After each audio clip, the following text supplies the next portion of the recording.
Hôm nay, chúng ta sẽ khám phá một câu chuyện đầy cảm xúc như trong một bộ phim Hollywood. Câu chuyện về người đàn ông phải dàn dựng cái chết của chính mình để sinh tồn. Nhân vật chính của chúng ta là Ramon Sosa, một doanh nhân người Puerto Rico, người đã phải đối mặt với một âm mưu ám sát rất tàn nhẫn nhằm vào chính bản thân mình. Tuy nhiên, thay vì chịu khuất phục trước số phận, Ramon đã quyết định tự viết lên kịch bản của chính mình. Một màn kịch hoàn hảo, một kế hoạch táo bạo và giành lại quyền sống. Những tình tiết đầy kịch tính của câu chuyện này sẽ được tiết lộ ngay sau đây. Xin chào các bạn, mình là Thu Thảo. Chào mừng các bạn đến với kênh Tội Phạm Có Thật, nơi mỗi câu chuyện là một mảnh ghép của hiện thực nghiệt ngã và những bí mật tưởng chừng đã bị lãng quên. Trước khi chúng ta bắt đầu, đừng quên nhấn nút like và subscribe để không bỏ lỡ những câu chuyện đầy bất ngờ tiếp theo nhé. Cảm ơn các bạn đã đồng hành. Ramon Sosa sinh năm 1967 tại Carolina, Puerto Rico. Nhưng tuổi thơ của ông lại gắn liền với Brooklyn, Mỹ, nơi gia đình ông tìm kiếm một cuộc sống tốt đẹp hơn. Chính tại Brooklyn, niềm đam mê quyền Anh đã nảy nở trong ông. Năm 17 tuổi, tài năng võ thuật đã đưa Ramon trở thành võ sĩ chuyên nghiệp và đưa ông trở lại quê hương Puerto Rico để phát triển sự nghiệp. Tuy nhiên, ánh hào quang trên võ đài không giữ chân ông lâu. Ông sớm nhận ra mặt trái của thế giới quyền Anh chuyên nghiệp, nơi các võ sĩ bị lợi dụng và bỏ rơi mà không thương tiếc. Vỡ mộng với giấc mơ võ đài, Ramon chuyển đến Houston, Texas và tìm thấy một mục đích mới trong vai trò huấn luyện viên. Danh tiếng của ông nhanh chóng lan rộng, đưa ông bước vào giới thượng lưu, giao thiệp với những nhân vật nổi tiếng như Hugh Hefner và Mike Tyson. Giữa cuộc sống xa hoa ấy, Ramon nhận ra giá trị đích thực của quyền Anh không nằm ở danh vọng, mà ở khả năng thay đổi cuộc đời, rèn luyện kỷ luật và hun đúc nhân cách. Vì vậy, ông mở phòng tập thể hình đầu tiên, không chỉ huấn luyện cho giới thượng lưu, mà còn tận tâm dạy miễn phí cho thanh thiếu niên có hoàn cảnh khó khăn, giúp họ tránh xa cám dỗ của con đường tội lỗi. Năm 2005, một chàng trai trẻ tên Mundo bước vào phòng tập của Ramon và ngay lập tức để lại ấn tượng mạnh mẽ với câu nói: "Em không muốn đánh nhau, em muốn học quyền Anh." Lớn lên trong môi trường bạo lực, Mundo gia nhập băng đảng từ năm 12 tuổi và từng bị bắn 6 lần trước khi phải ngồi tù vì tội gây rối. Khao khát thay đổi cuộc sống sau khi mãn hạn tù đã đưa Mundo đến với Ramon, người mà cậu xem như một người cha thứ hai.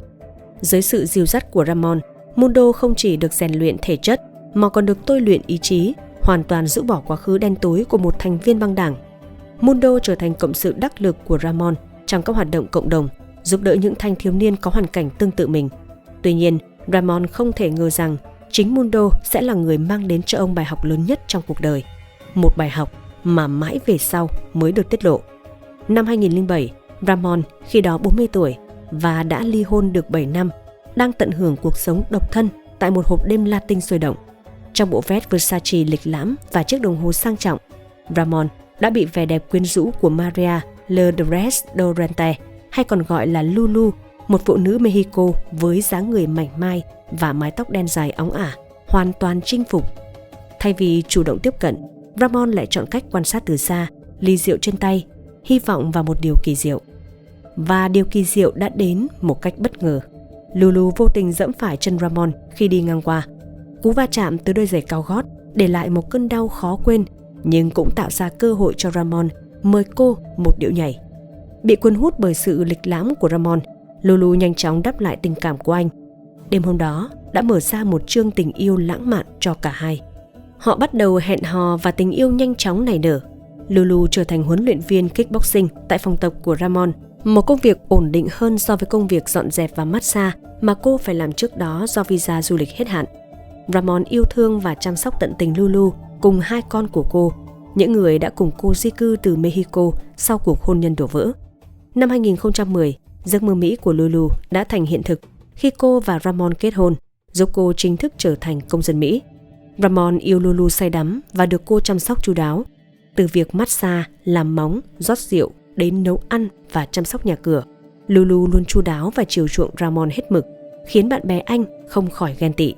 Tuy nhiên, lời cảnh báo đầy ẩn ý của mẹ Lulu trước đám cưới, "Giờ thì nó là vấn đề của anh rồi đấy", đã gieo vào lòng Ramon một dự cảm mơ hồ về những rắc rối sắp tới, mặc dù khi đó anh chưa thực sự lưu tâm. 1 năm rưỡi sau, Ramon tiếp tục gặt hái thành công khi khai trương phòng tập thứ hai mang tên Woodland Boxing and Fitness. Với thu nhập hàng tháng lên đến 20.000 đô la Mỹ và đà phát triển ổn định, Ramon đã khẳng định vị thế vững chắc trong lĩnh vực kinh doanh. Cặp đôi tận hưởng cuộc sống sung túc trong căn nhà 2 tầng sang trọng, sở hữu 2 xe ô tô và 1 xe máy. Lulu dần thay đổi, từ bỏ lối sống giản dị ban đầu để hướng đến những món đồ hàng hiệu và thú vui xa xỉ. Ramon cũng không tiếc tiền chiều chuộng vợ.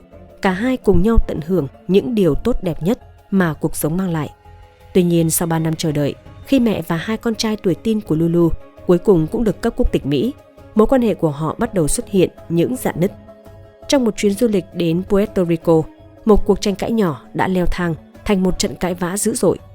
Khi Lulu đe dọa sẽ gọi điện cho mẹ Ramon, anh đã giật lấy điện thoại, khẳng định rằng đây là chuyện riêng giữa hai người và anh đủ trưởng thành để tự giải quyết.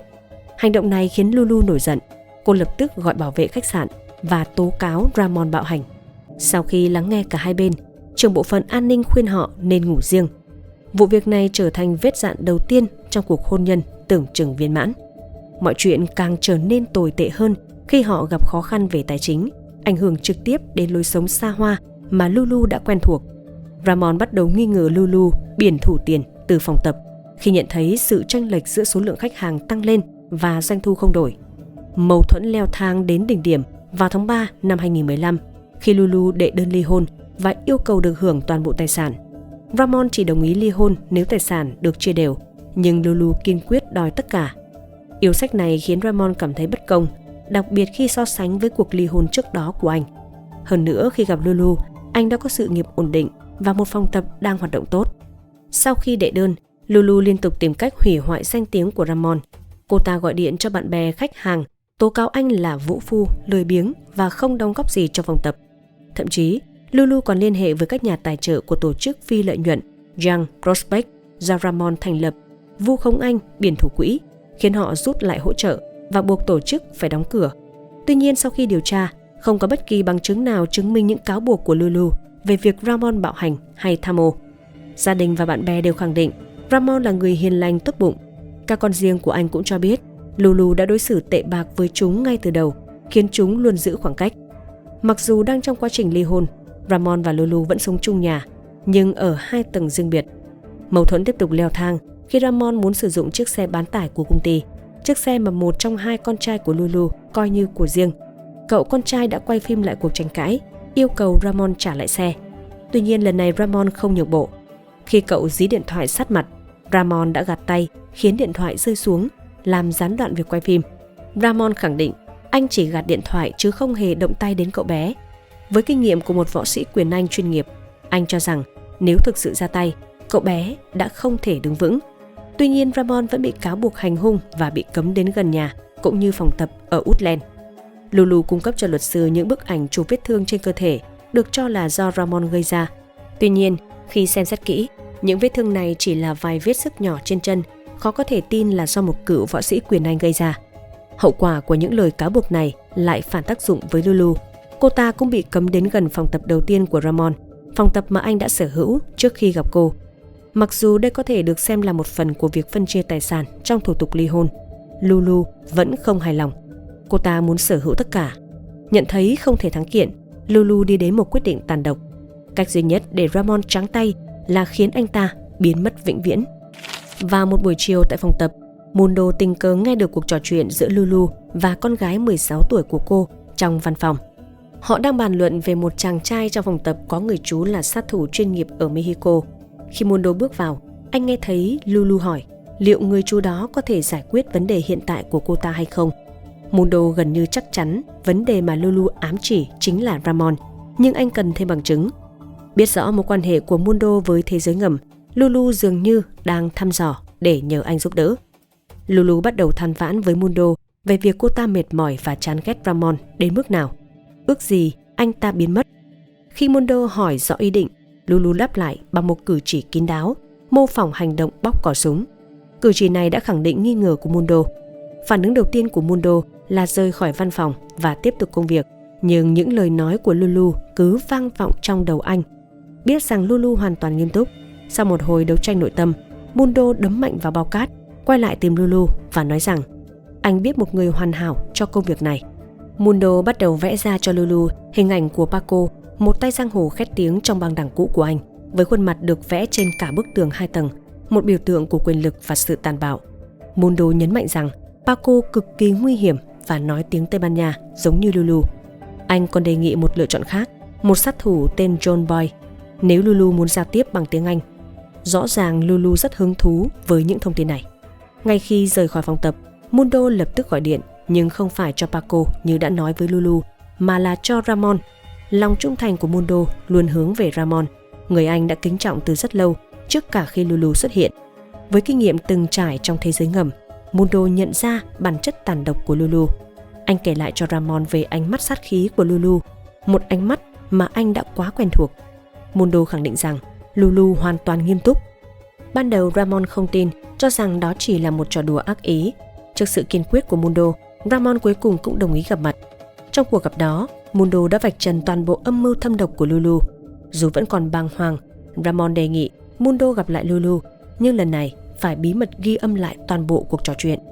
Trong cuộc gặp tiếp theo, Mundo dò hỏi xem Lulu có đồng ý chỉ dạy cho Ramon một bài học hay không. Tuy nhiên Lulu thẳng thừng từ chối, khẳng định rằng cô ta chỉ muốn Ramon biến mất vĩnh viễn. Câu trả lời lạnh lùng này khiến Ramon rúng động. Anh không thể tin người vợ đầu ấp tay gối lại muốn đoạt mạng mình. Trước tình thế cấp bách, Mundo đề xuất một kế hoạch táo bạo. Ramon sẽ đóng giả làm sát thủ Paco. Theo kế hoạch, Ramon sẽ mua một chiếc điện thoại dùng một lần để liên lạc với Lulu dưới danh nghĩa Paco và theo dõi mọi động thái của cô ta. Mundo sẽ nhắn tin cho Paco hỏi giá để trừ khử Ramon ngay trước mặt Lulu. Kế hoạch diễn ra suôn sẻ. Paco đồng ý thực hiện vụ ám sát với giá $1.000 tiền mặt và chiếc xe bán tải của nạn nhân. Điều thú vị là cái tên Paco không phải ngẫu nhiên. Mundo đã lấy tên của một nhân vật trong bộ phim nổi tiếng về băng đảng Blood In Blood Out, một tên tội phạm khét tiếng, nhưng thực chất lại là cảnh sát chìm. Đây là một chi tiết đầy ẩn ý, báo hiệu cho những diễn biến tiếp theo của câu chuyện. Mặc dù không trực tiếp tham gia vào các cuộc trao đổi với Lulu, Ramon vẫn sống trong nỗi sợ hãi thường trực. Anh luôn cảnh giác, quan sát xung quanh mỗi khi dừng đèn đỏ. Anh mua một khẩu súng, luôn mang theo bên mình, thậm chí đặt súng đã lên đạn dưới gối khi ngủ. Trong khi đó, Lulu hoàn toàn không hay biết về kế hoạch của Ramon và Mundo. Cả hai tiếp tục bí mật ghi âm các cuộc trò chuyện giữa Lulu và Paco để thu thập thêm bằng chứng. Trong một đoạn ghi âm, Lulu kiểm tra bộ sưu tập đồng hồ của Ramon, đặc biệt chú ý đến chiếc Bulova bằng vàng và chiếc Fossil. Cô ta quyết định dùng một số đồng hồ cùng với trang sức và $500 tiền mặt làm tiền đặt cọc cho vụ ám sát. Lulu còn hứa sẽ tặng Mundo một chiếc đồng hồ sau khi phi vụ này thành công. Biết được âm mưu tàn độc này, Ramon và Mundo vẫn bình tĩnh thực hiện bước tiếp theo, sắp xếp một cuộc gặp để Lulu giao tiền mua súng. Khẩu súng dự định sẽ dùng để kết liễu chính Ramon. Sau khi có được số tiền đặt cọc, Ramon và Mundo quyết định trình báo toàn bộ sự việc cho cảnh sát. Ramon đến đồn cảnh sát và muốn Mundo đi cùng. Tuy nhiên, điều này không hề dễ dàng với Mundo, một cựu tội phạm. Anh đã tự hứa sẽ không bao giờ dính líu đến cảnh sát vì sợ bị coi là kẻ chỉ điểm và phải đối mặt với sự trả thù từ giới giang hồ. Dù biết rõ những rủi ro, vì tình bạn và lòng kính trọng dành cho Ramon, Mundo đã quyết định làm điều đúng đắn. Ban đầu, cảnh sát tỏ ra thờ ơ, cho rằng đây chỉ là một vụ tranh chấp ly hôn thông thường. Tuy nhiên, thái độ của họ thay đổi hoàn toàn khi Mundo tiết lộ Lulu đã sử dụng từ biến mất vĩnh viễn và cung cấp các tin nhắn làm bằng chứng. Trong hơn 1 giờ đồng hồ, Mundo kể lại chi tiết âm mưu của Lulu, giao nộp số tiền đặt cọc mua súng và các đoạn ghi âm. Anh cho phép cảnh sát tải về toàn bộ tin nhắn giữa anh và Lulu, thậm chí còn tiết lộ tiền án tiền sự của mình để làm tăng thêm sự tin cậy. Mundo hiểu rõ hành động này có thể khiến anh gặp nguy hiểm, vi phạm luật bất thành văn của thế giới ngầm. Chính vì vậy, danh tính thật của Mundo sẽ mãi mãi là một bí mật, và trong câu chuyện này, anh chỉ được biết đến với cái tên Mundo, một người hùng thầm lặng, chứng minh rằng con người luôn có cơ hội thay đổi. Trung úy Mike Akin, sau khi kiểm tra lý lịch tư pháp của Mundo và xác nhận mọi thông tin, đã bị thuyết phục. Ông hiểu rõ nguyên tắc bất thành văn trong thế giới ngầm mà Mundo đã nhắc đến và biết rằng những kẻ phá vỡ nguyên tắc này thường phải trả giá đắt. Việc Mundo sẵn sàng mạo hiểm để báo cáo cho thấy tình hình nghiêm trọng đến mức nào. Mike đề nghị Mundo tiếp tục ghi âm các cuộc trò chuyện với Lulu. Mặc dù không thoải mái, Mundo vẫn đồng ý. Trong 3 tuần tiếp theo, Mundo ghi lại được ít nhất 12 cuộc trò chuyện với Lulu, tất cả đều bằng tiếng Tây Ban Nha. Những đoạn ghi âm này phơi bày sự tuyệt vọng của Lulu trong việc loại bỏ Ramon. Việc giữ lại căn nhà cũng không giải quyết được vấn đề tài chính của cô ta, vì họ vẫn đang trả góp và Ramon đã ngừng thanh toán. Lulu than thở rằng Ramon không chu cấp cho cô ta một đồng nào kể từ tháng 2 và việc không có con chung khiến cô ta khó có thể kiện tụng. Hơn nữa, ngày 22 tháng 7, họ sẽ chính thức ký đơn ly hôn. Trong một đoạn ghi âm, Lulu nói, tốt nhất là trừ khử hắn trước ngày 22, như vậy tôi sẽ được đảm bảo suốt đời. Mundo, mạng sống của hắn ta là khoản nghỉ hưu của tôi. Mặc dù Mundo nhiều lần khuyên Lulu từ bỏ ý định, nhấn mạnh rằng cô ta không bị ép buộc và vẫn có thể thay đổi quyết định, Lulu vẫn kiên quyết khẳng định đây là quyết định cuối cùng và cô ta sẽ thực hiện bằng được. Đã đến lúc kết thúc vụ việc. Mundo đeo camera ẩn và gặp Paco, thực chất là một cảnh sát chìm, đang ngồi trong chiếc xe bán tải có dòng chữ Woodland Boxing trên cửa. Lulu xuất hiện và được Mundo mời đến gặp Paco. Cô ta bước xuống xe và tiến về phía xe của sát thủ, hoàn toàn không nghi ngờ. Lulu ngồi vào ghế phụ bên cạnh Paco, còn Mundo ngồi ở hàng ghế sau. Paco mở đầu cuộc trò chuyện bằng tiếng Tây Ban Nha, hỏi Lulu về tình hình. Lulu đáp lại với vẻ bực tức, nói rằng Ramon vẫn chưa làm gì cô ta và cô ta không thể chịu đựng thêm được nữa. Paco hỏi Lulu muốn Ramon bị đánh một trận như tử hay là muốn hắn ta đăng xuất. Không một chút do dự, Lulu khẳng định cô ta muốn Ramon đăng xuất. Paco hỏi tiếp liệu Lulu có muốn anh ta nói chuyện hay gửi lời nhắn cuối cùng cho Ramon hay không. Lulu lạnh lùng từ chối, nói rằng cô ta không muốn nói chuyện với Ramon và muốn hắn ta biến mất, vì như vậy tốt hơn là để hắn ta tiếp tục phá hoại cuộc đời cô ta. Lulu sau đó đưa $500 còn lại cho viên cảnh sát chìm. Sự tàn nhẫn và quyết tâm của Lulu khiến cảnh sát không còn nghi ngờ gì nữa. Việc Lulu giao nốt số tiền đặt cọc cũng đồng nghĩa với việc không còn đường lui. Tuy nhiên, lo ngại rằng đây là một vụ án chưa từng có tiền lệ và Lulu có thể thoát tội bằng một kẽ hở pháp lý, cảnh sát quyết định thực hiện một bước cuối cùng, dàn dựng cái chết của Ramon. Họ sẽ chụp ảnh Ramon như thể anh ta đã bị bắn và phi tang, sau đó dùng những hình ảnh này để kiểm tra phản ứng của Lulu. Ramon đồng ý với kế hoạch mạo hiểm này và cảnh sát bắt đầu triển khai. Do không ai trong đội có kinh nghiệm trang điểm đặc thù, họ phải tìm đến YouTube để học cách tạo hình vết thương giả cho Ramon sao cho chân thực nhất. Siro ngô và màu thực phẩm được sử dụng để tạo hiệu ứng màu, cùng với bộ đồ nghề trang điểm mượn từ sở cảnh sát. Mọi thứ được bí mật vận chuyển đến địa điểm đã định. Để tránh bị phát hiện, Ramon phải nằm sấp dưới sàn một chiếc xe bán tải trong suốt quá trình di chuyển, bởi anh là một người khá nổi tiếng trong thành phố. Địa điểm gian dựng hiện trường là một khu vực hoang vắng rùng rợn. Ramon miêu tả cảm giác ngồi đó, nhắm mắt lại, tự hỏi mình đang làm gì và tại sao câu chuyện tình yêu từng đẹp đẽ lại đi đến kết cục bi thảm này. Anh không khỏi nghi ngờ về tình cảm của Lulu và cuối cùng anh tự kết luận rằng cô ta chưa bao giờ thực sự yêu anh. Với sự hỗ trợ của FBI, đội ngũ đã sử dụng sơn để tạo ra vết thương giả như thể Ramon bị bắn vào đầu. Họ thậm chí còn tham khảo ảnh chụp từ các vụ án mạng có thật để đảm bảo tính chân thực. Nhờ bối cảnh ở Texas, nơi có sẵn nhiều tư liệu tham khảo về các vụ án mạng, việc tạo hình vết thương giả trở nên thuận lợi hơn. Sau buổi chụp hình, Ramon được bố trí ở trong một khách sạn trong 3 ngày, hoàn toàn cách ly với thế giới bên ngoài, kể cả các con. Việc này khiến các con của Ramon vô cùng lo lắng, tin rằng điều tồi tệ nhất đã xảy ra với cha mình. Ngày 22 tháng 7 năm 2015, cái bẫy cuối cùng được giăng ra.